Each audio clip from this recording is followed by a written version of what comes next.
Today is my friend Sunny's 83rd birthday. And that is probably why he's on my mind, but it's, I don't think, the only reason. I think today of his gift.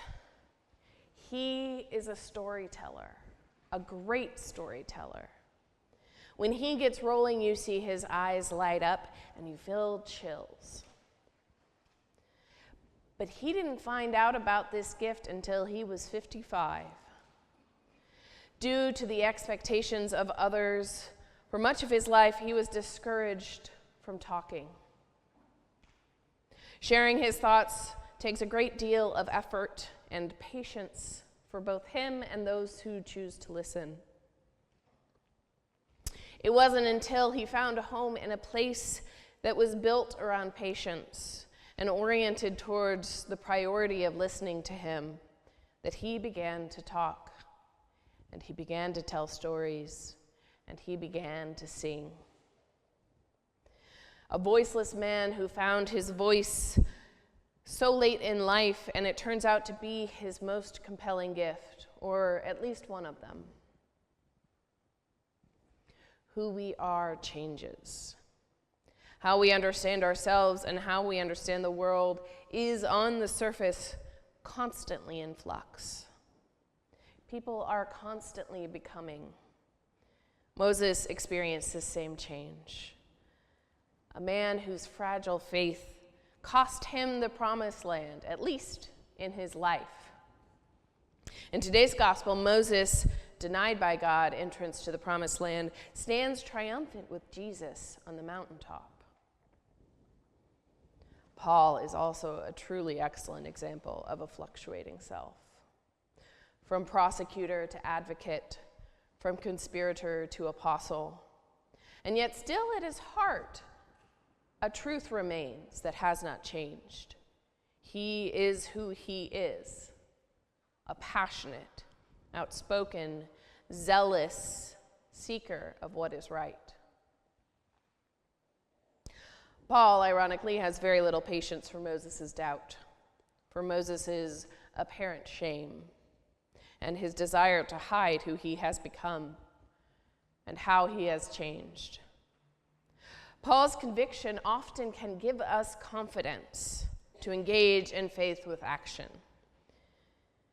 If we spend too much time noodling on the uncertain, we may never act. But when Paul was Saul, that certainty was detrimental.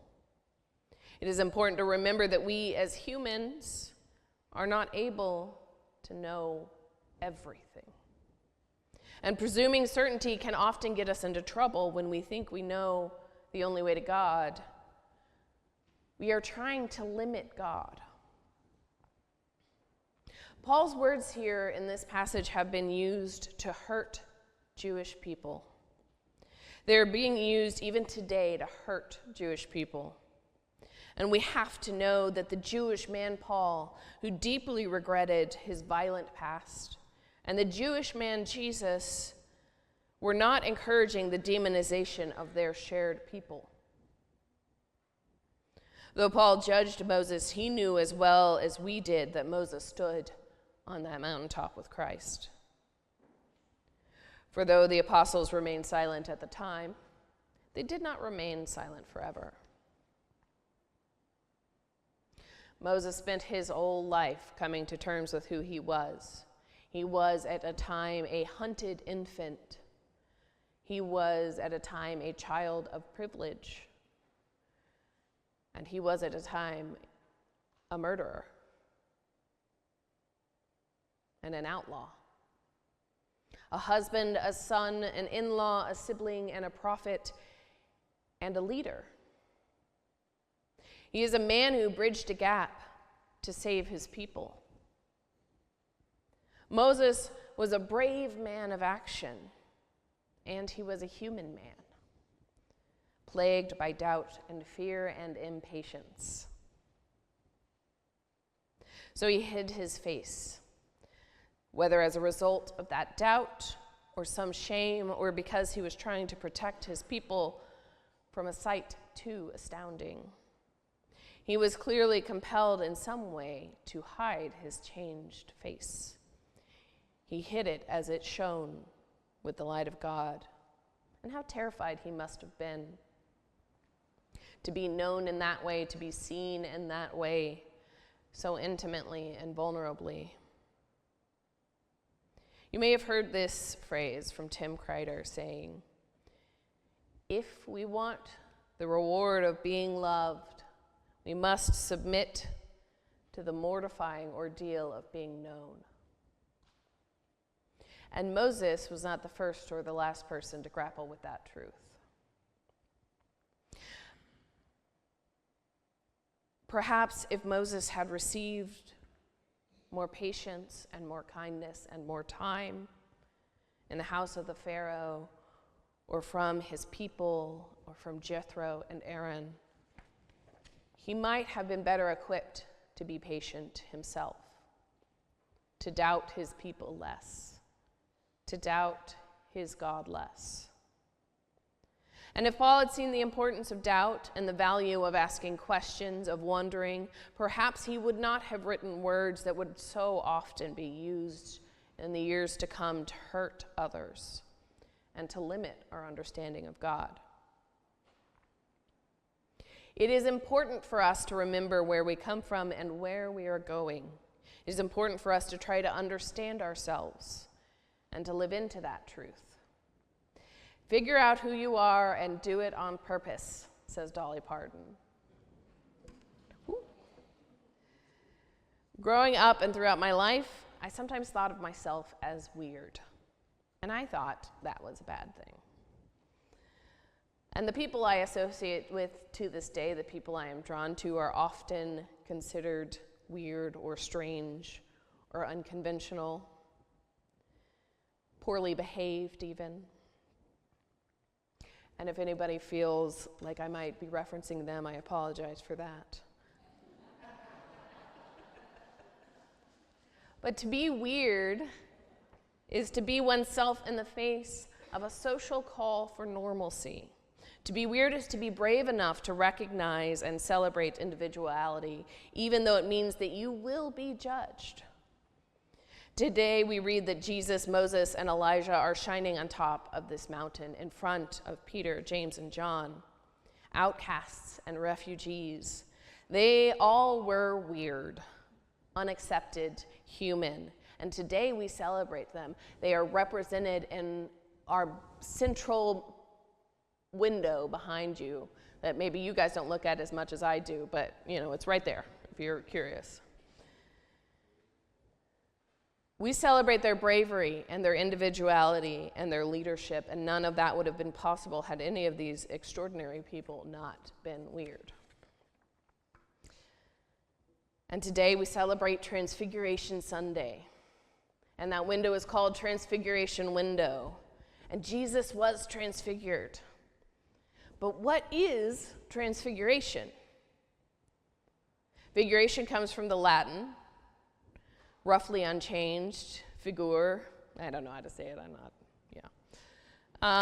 basically the form of a body, the formation of a body, a mechanical concept, a being. Trans is a Latin prefix that means across or beyond.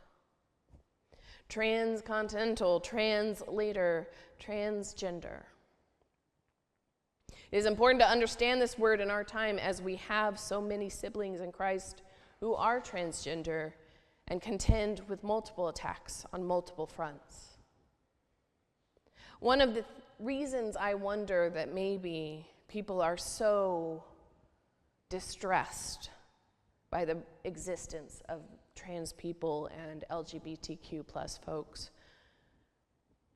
is because it can be scary to see someone living so authentically to who they are, despite what is expected of them.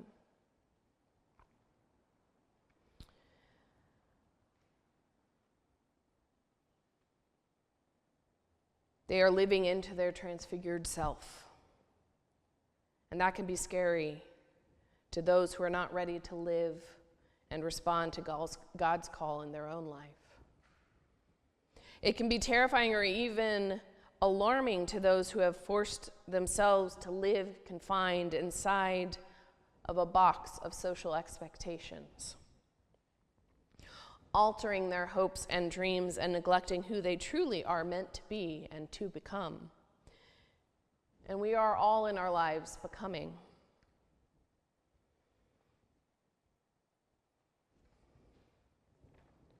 Our readings today talk about the moment of Christ's transfiguration, the moment when the three on the mountain were revealed and their reality in full view of these select apostles, so often called to witness what they can't understand. Moses, Elijah, and Christ delivered in their weirdness, their unique selves, and it is beautiful and terrifying to witness.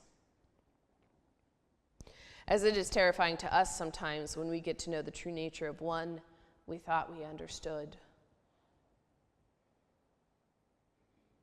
Someone who we had placed so neatly inside of a well-understood and socially acceptable box.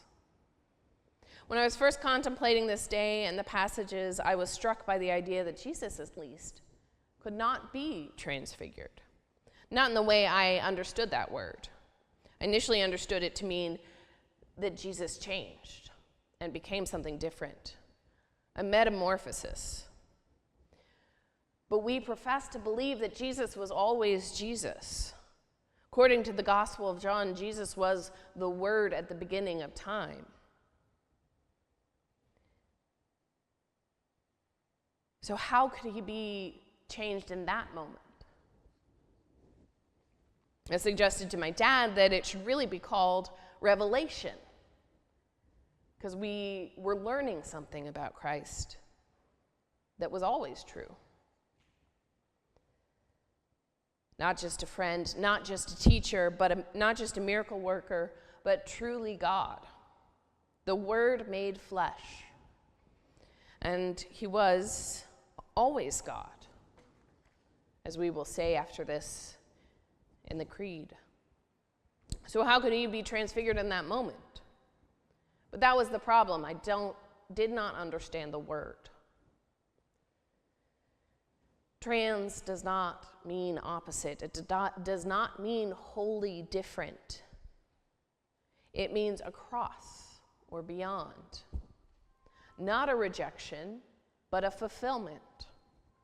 Another way to say it that helped me is that trans means to see the same figure from a new perspective, in a new shining light.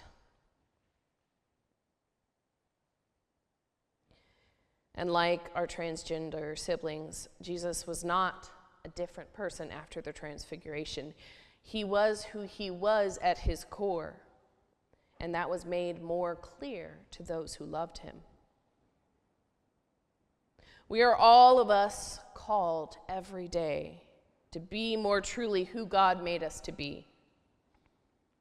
For some, it means rejecting the definition of others that have been put upon us and revealing who we know ourselves to be, who God made us to be. We are becoming.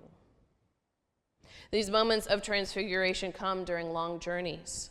They happen in stages through our entire lives, a tapestry of moments of all of God's people woven together that began when the Word was there at the beginning of time. Moments over years of becoming. Like Moses with God's people wandering in the desert, every day we all work together to help each other, hopefully to become closer to our true, shining, bright selves who have seen the face of God. One day, perhaps, we will all be known who we truly are in community in the loving light of Christ. I wasn't there the exact moment that my friend Sonny learned of his gift and shared his gift with his community. His true self, the singer and the storyteller. I met him over a decade after he had learned of this gift. But even then, a decade later, when I saw him, when he shared with me his telling of the good news, his version of the death, passion, and resurrection of Christ. When Sonny looked up to all of us there listening with wide open eye contact and said in his deep, powerful voice, "He lived, he lived, he lived." I know what he looked like then. He shone. He still shines. He shines bright as if he were there with Moses face to face with God.